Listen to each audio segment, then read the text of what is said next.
Hello everyone. आज हम लोग कोऑर्डिनेशन केमिस्ट्री में different terms which are used in coordination chemistry we will try to understand each and every single term.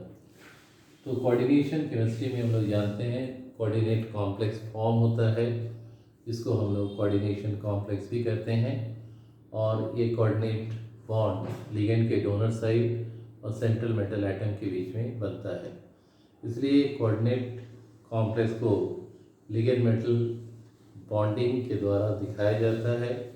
और चूँकि coordinate bond form हो रहा है इसलिए इसको कोऑर्डिनेशन कॉम्प्लेक्स भी कहते हैं। हमेशा याद रखना है कि जो कोऑर्डिनेट बॉन्ड फॉर्म होगा वो लिगेंड के डोनर साइड और सेंट्रल मेटल एटम के साथ ये कोऑर्डिनेट बॉन्ड फॉर्म होता है। यहाँ पर कुछ कॉम्प्लेक्स हमने यहाँ ऑलरेडी ड्रॉ करके रखा हुआ है। तो ये जो स्क्वायर ब्रैकेट वाला पार्ट है, इस स्क्वायर ब्रैकेट वाले पार्ट को कोऑर्डिनेशन स्फीयर कहते हैं। This square bracket part is said to be as coordination sphere. और जो कोऑर्डिनेशन स्फीयर में जैसे कोबाल्ट है, ये कोबाल्ट क्या हो गया, सेंट्रल मेटल एटम। और सेंट्रल मेटल एटम के साथ जो भी स्पेसिस जुड़ा हुआ रहता है उसको बोलते हैं लिगेंड। लिगेंड का काम है इलेक्ट्रॉन पेयर को डोनेट करना। लिगेंड बहुत सारे टाइप्स के होते हैं, इसके बारे में हम लोग आगे डिटेल में बात करेंगे। अभी केवल याद रखना है ligands are electron donating species. कितने लिगेंड है? 6। तो ये जो है कोऑर्डिनेशन नंबर को डिफाइन करता है। इसका डेफिनेशन ये है कि number of donor sites of ligand attached to the central metal atom of a given coordination complex is said to be as coordination number. तो अमोनिया में डोनर साइट क्या है? नाइट्रोजन है। 6 अमोनिया मॉलिक्यूल मतलब 6 nitrogen, यानी इसका जो donor site है वो कितना हो रहा है? 6 हो रहा है। तो कोऑर्डिनेशन नंबर इस कॉम्प्लेक्स का हम लिख सकते हैं 6।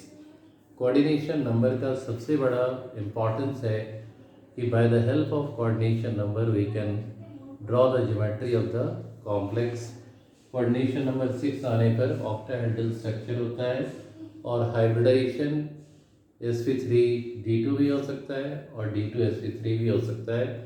sp3d2 में आउटर ऑर्बिटल ऑक्टाहेड्रल कॉम्प्लेक्स कहते हैं और d2sp3 में इनर ऑर्बिटल ऑक्टाहेड्रल कॉम्प्लेक्स। तो ये स्क्वायर ब्रैकेट यानी कोऑर्डिनेशन स्फीयर के अलावा जो रेस्ट पार्ट है that is called ionisation sphere. ये आयोनाइजेशन स्फीयर को डिफाइन करता है।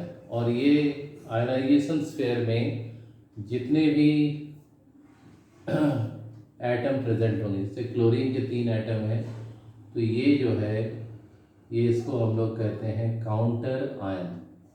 और आयन इसलिए जब डिसोसिएट होगा तो ये आयन में क्या होगा? कन्वर्ट हो जाता है।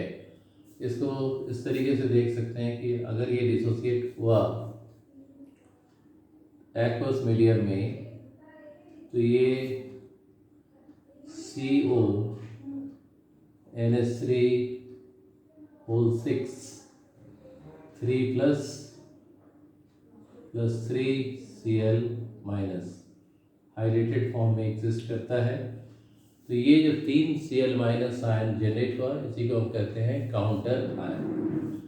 इसके बाद एक और कॉम्प्लेक्स यहाँ देख सकते हो, CONH3 का होल 4 Cl2। तो बाकी टर्म तो इजीली क्लियर है। ये कोऑर्डिनेशन स्फीयर है, कोबाल्ट सेंट्रल मेटल एटम है, Br आयनाइजेशन स्फीयर में प्रेजेंट है। लेकिन जो लिगेंड है वो डिफरेंट लिगेंड है। एक में अमोनिया है, दूसरे में क्या है? क्लोरीन। तो सेंट्रल मेटल एटम के साथ जो डिफरेंट टाइप्स के लिगेंड अटैच्ड होते हैं in a given coordination complex, then it is said to be as heteroleptic complex.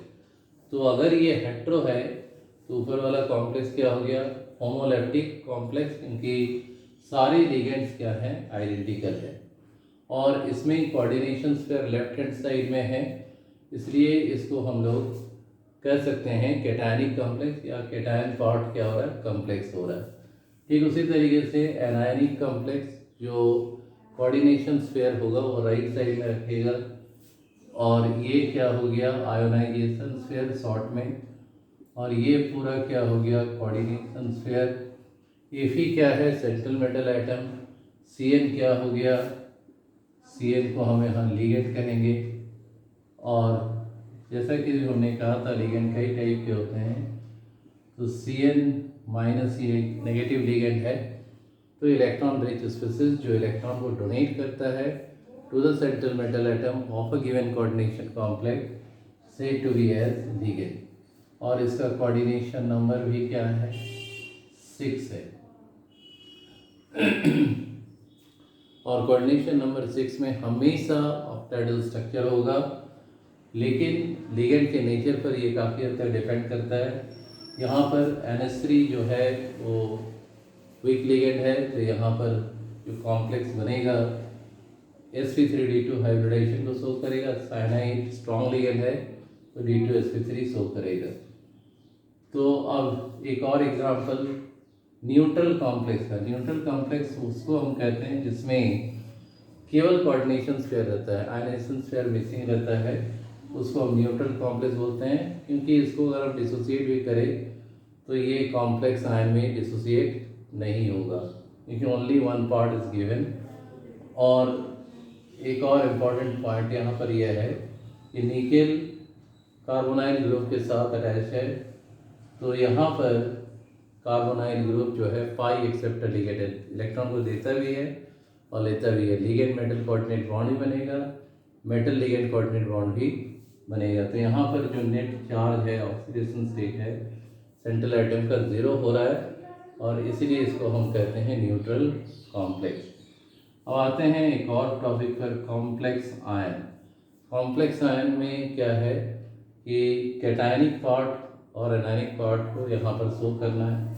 जैसे ये वाला FeCl(6)(4 - तो ये क्या है कॉम्प्लेक्स एनायन है, और CuNH3(4) 2+, इसको हम कॉम्प्लेक्स कैटायन कहते हैं।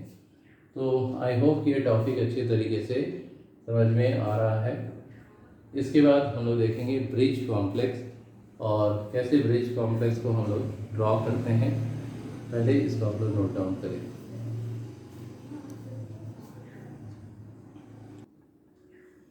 तो हम लोग बात कर रहे थे ब्रिज कॉम्प्लेक्स के बारे में, इस तरीके से CONH3(4) sorry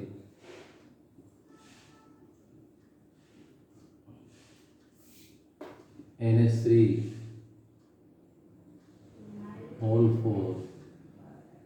Cl2 cobalt OH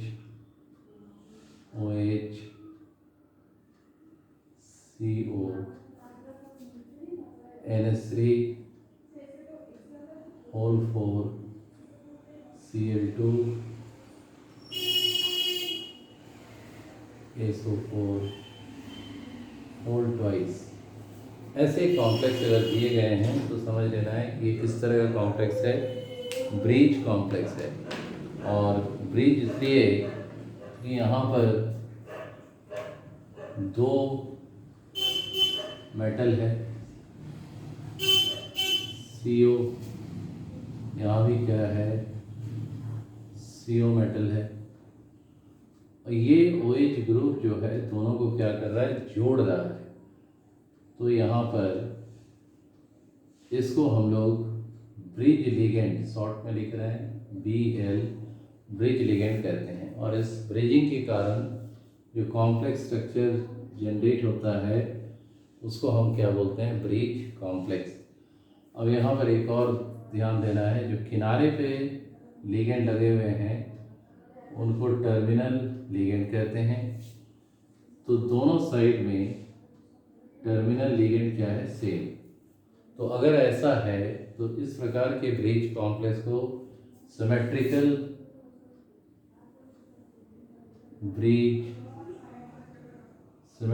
bridge complex के नाम से जानते हैं। तो सिमेट्रिकल ब्रिज कॉम्प्लेक्स कब हमें मिलता है जब टर्मिनल लिगेंड्स आर आइडेंटिकल। लेकिन अगर ऐसे किया जाए,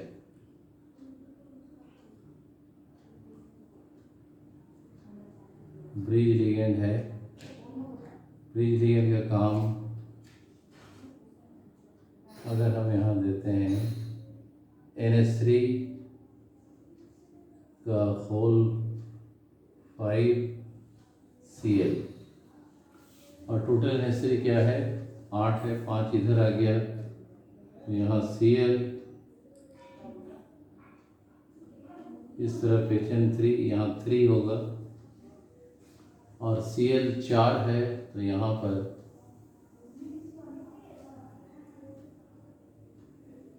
Cl3 कर सकते हैं। तो इस तरह का जो कॉम्प्लेक्स होगा जिसमें टर्मिनल लिगेंड जो है आइडेंटिकल नहीं है, तो इस प्रकार का ब्रिज कॉम्प्लेक्स को अनसिमेट्रिकल ब्रिज कॉम्प्लेक्स कहते हैं। This is known as unsymmetrical bridge complex. तो यहाँ पर SO4 का वोल्टोइज। तो ये डिफरेंट टाइप्स के कोऑर्डिनेशन कॉम्प्लेक्स के बारे में हम लोगों ने जाना। नेक्स्ट पार्ट में कुछ और इम्पॉर्टेंट टॉपिक के साथ मिलेंगे। Till then thank you and good bye. और इनऑर्गेनिक केमिस्ट्री का ये चैप्टर बहुत ही इम्पॉर्टेंट है, इसलिए कोई भी क्लास आप लोग मिस ना करें, सो दैट कि आप अच्छे तरीके से इस चैप्टर को समझिए। मेरा कोशिश यही रहेगा कि आसान तरीके से बताएं।